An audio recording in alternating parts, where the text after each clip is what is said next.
ज्याचे भाग्य चांगलं असेल त्याला आमच्या नामाचा छंद लागेल आणि त्याच्या मुखात सतत नाम जप असेल. आमच्या नामाची गोडी निर्माण होईल.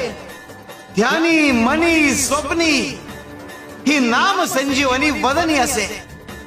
त्याला निरंतर सुखाची प्राप्ती होईल.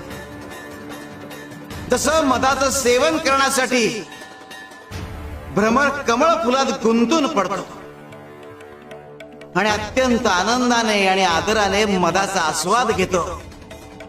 आमच्या भक्ताचे मन आमच्या नामाचे ध्यान लागून उच्च पातळीवर स्थिर होते.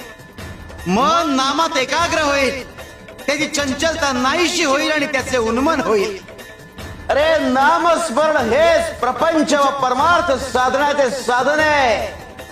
शिवाय शंकर.